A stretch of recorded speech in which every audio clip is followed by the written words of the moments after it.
तो हेलो दोस्तों, स्वागत है नवा व्लॉग में। वायरो सारो है, जबरदस्त જોઈ શકો છો। કદાચ મોબાઈલ થોડો છેટો રાખશું ને તો અવાજ નહીં આવે, મને લાગે એવું। ટૂરમાં આંટો મારવા આવી ગયા હતા અને આજ એક ટોપિક લઈને આવ્યો હું, બરાબર। એના વિશે તો બહુ આંદોલન થાય છે અને બહુ કેન્ડલો જલાવવામાં આવે છે અને બધી રીતના, પણ પબ્લિકમાં બહુ ભારે રોષ છે અને એક મહિનામાં 2-3 આવી તમારે હોય જ છે એના લક્ષી, બરાબર। એ વાત છે બળાત્કારની, રેપ, બરાબર। હવે સરકાર તો આના વિશે કશું કંઈ કરતી જ નહીં, 100% આપણે ખબર પડી ગઈ, બરાબર। કે ક્યારનું આ બધું જીરોમાં નાબૂદ થઈ ગયું હોય। શરૂઆતથી આપણે વાત કરીએ, મને ખબર છે ત્યાં સુધી આસારામની, આપણે આસારામના ચેલા એવા હતા ને બધા, વાત જ મૂકી દો। મારા પપ્પાનું નામ ચેલાભાઈ છે અને તો આપણે શિષ્ય વાત કરીએ। આસારામના શિષ્યો એવા હતા ને કે એના પગ ધોઈને પાણી પીતા, બરાબર। બોલો, એવા આરામ કરો બધાય। અને હજુ હાલ શું કરે આસારામ? મોજ જ કરે છે, બરાબર। નકે ખબર છે કે ફાઇનલ થઈ ગયું છે કે એને એવું કર્યું જ છે કૃત્ય, તો ફાંસી લગાવી દેવી પડે ને। આજથી 10 વર્ષ પહેલાંની વાત છે, આ 10-15 વર્ષ પહેલાંની હું તો કહું। તોય ભાડો એનો અમુક ટાઈમ આવે એટલે જેલમાં બહાર નીકળવાનું અને એના પેરોલ મંજૂર થઈ જાય અને પછી વીઆઈપી ટ્રીટમેન્ટ, મજા ને મજા। પછી એનો એક છોકરો નારાયણ, બરાબર, એ આવા ધંધામાં જ। અને એની વાત કરું ને, આસારામ તો જો કે એની ઉંમર થઈ ગઈ છે અને નારાયણ તો થોડો ઓલો છે, એને 1 મહિનો હીરો જેલમાં રહેતો નહીં પૂરેપૂરો। ગમે તારે જુઓ તારે હીરો બહાર જ હોય, બરાબર। કના પ્રતાપે? આ સરકારના પ્રતાપે। કઈ સરકાર? જે હાલ ચાલી રહી, બરાબર। એટલે વાત કરવા જઈએ હવે રેપની, તો લેટેસ્ટ હમણાં હજુ 4-5 દિવસ પહેલાં, અઠવાડિયા પહેલાં જ 18 મહિનાની બાળકી, બરાબર, 18 જ મહિનાની બાળકી છે અને એના ગામમાં કોક હશે અને 18 વર્ષનો છોકરો, બરાબર, રેપ કર્યો આવી રીતના। 18 વર્ષની બાળકીનો વિડીયો વાયરલ થયો હતો, આપણે જોયો તો। શું કરવાનું બોલો? સરકાર શિખર શું કરે છે ને કંઈ ખબર પડતી નહીં। જે નહીં કરવાનું એમ કરે। શું નહીં કરવાનું? કે અત્યારે સ્કૂલ સુધારો આંદોલન ચાલે છે, તો એમનો મોઢો બંધ કરાવી દે, એમના વિડીયો બંધ કરાવી દે, એમને અલગ અલગ ઓફરો આપવામાં આવે કે તમારે એફઆઈઆર જેટલાને તો એફઆઈઆર થઈ ગઈ, પોલીસની એફઆઈઆર, બરાબર। જે નહીં કરવાનું એ કરે છે સરકાર, અને જે કરવાનું એ તો હવે શિખર કોણ કરશે? એમના બાપા કરે તો બરાબર, નકે અમુક તો કરી રહ્યા હોય, બરાબર। પછી બીજી વાત કરું કે એક શું હતું, 13 વર્ષની છોકરીની વાત હતી રાજસ્થાનમાં। એમાં એવું હતું કે એ સ્કૂલે ભણીને ઘરે જતી હશે, તો કદાચ એના પપ્પા લેટ થઈ ગયા છે લેવામાં જવામાં, તો આ કે હું રિક્ષામાં જઉં, બરાબર। કે કોન્ટેક્ટ તો નહોતો, નિશાળમાં છૂટે એટલે મોબાઈલ તો હોય ને, એટલે આ રિક્ષામાં બેસી જાય છોકરી, બરાબર। હવે બેસી ગયા પછી રિક્ષાવાળે શું કર્યું, એક હોટલમાં લઈ ગયો। હવે આ બધું કઈ રીતના બન્યું તો આપણને એટલું બધું કંઈ છે નહીં, બાકી હોટલમાં લઈ ગયો અને હોટલમાં છોકરીને વેચી મારી, બરાબર। એટલે પૈસા લઈ લીધા એને। પછી હોટલ માલિકે એને નશા આપી દીધા, બેભાન કરી નાખી। બેભાન કરીને એમનું જે સર્કલ હોય છે એ હોટલની અંદર મોટા જે બિઝનેસમેન હોય કે ધંધાર્થી હોય એમને બોલાયા, અને બધા ઉંમરના કેટલા 40 વર્ષના। 13 વર્ષની છોકરી, 32, આ બધાય હવે આમને શું કહેવું, આપણે કંઈ ખબર ભણવા 32 ભણવા, બરાબર। અલગ અલગ હોટલમાં એને લઈ ગયા, કેટલા ખબર હે? 1 અઠવાડિયાનું હોય આવ્યું। પહેલાં દાડે અહીંયા આરી હોટલમાં, પછી અહીંયા કામ પત્યું, 4-5 જણાએ પતાવ્યું, પછી બીજી હોટલમાં અહીંયા એમ કરીને 32 જણા। હજુ હાલ કોઈને ગિરફ્તાર કરવામાં આવ્યા નહીં, બોલો આ સરકારને શું કહેવાનું? કઈ દિશામાં જઈ રહી છે ને આ સરકાર? હું પોતે પહેલાં આ સરકારનો આપણે વોટ આલેલા છે, બરાબર। અહીંથી જાણે પ્રધાનમંત્રી બન્યા હશે કે બન્યો હશે, હવે તો આને શું માન દેવાનું યાર, બરાબર। કે એને મેં પોતે વોટ આપેલો છે, પણ હવે શું કરવું એમ થાય, બરાબર। તો જ્યાં સુધી ગ્રાઉન્ડ લેવલે અંદરથી નહીં આવે ત્યાં સુધી કશું થશે નહીં। અને અલગ અલગ આપણે બધું આવું જોતા જ રહીએ છીએ. જાણે આપણા ઉપર આવે, પોતાના ઉપર આવે ને કે તાણે ખબર પડે કે શું થઈ રહ્યું છે. અલગ અલગ તમે વિડીયો જોતા હશો એટલે બધાને લાગતું હશે કે આ તો AI વાળા વિડીયો છે અને ફ્રોડ છે, પણ અમુક સચ્ચાઈ જ હોય, રિયલિસ્ટિક જ હોય, બરાબર, રિયલ વિડીયો છે. અમુક કોક જ એવા આપણને તો દેખાઈ આવે તરત. તમારે થોડી કોમન સેન્સ હોય ને તો તમે કોઈ બી વિડીયો જુઓ તો તમને દેખાઈ આવે કે આ AI વાળો વિડીયો છે કે બનાવેલો વિડીયો છે કે રિયલ વિડીયો છે, બરાબર. અને બીજી વાત કરીએ તો એક હમણાં એક નર્સનું આવ્યું હતું કદાચ 6 મહિના પહેલાં કે 1 વર્ષ પહેલાં, આ ભૈયા કરીને, બરાબર. આ ભૈયા નર્સ હતી,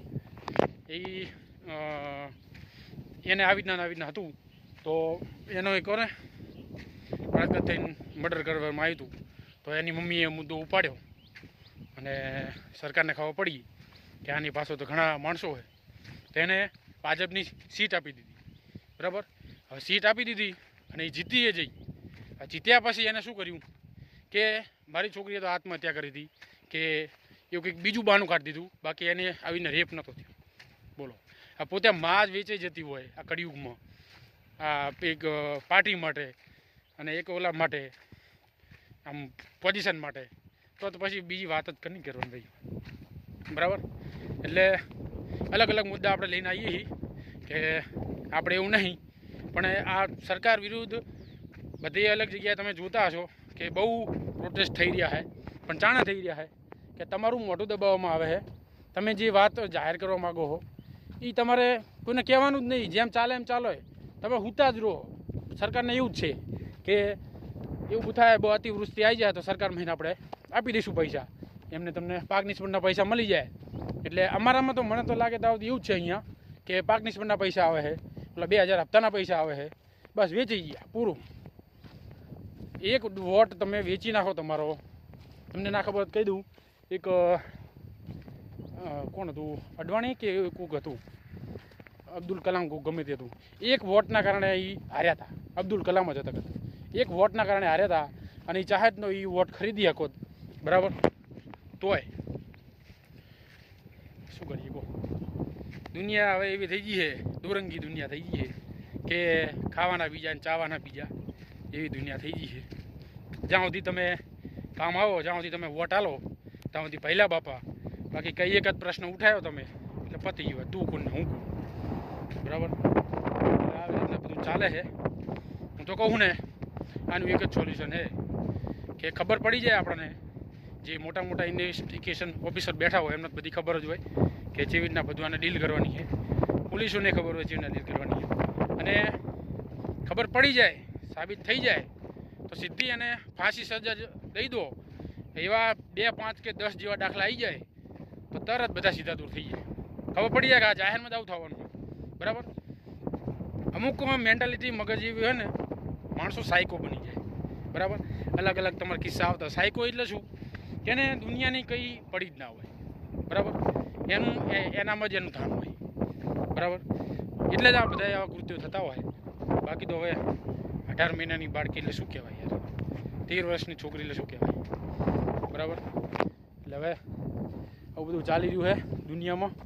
થોડા અવેરનેસ રાખો, જાગૃત બનો, તમારા એક વોટની કિંમત જાણો, બરાબર. તો જ ભવિષ્ય સુધરશે.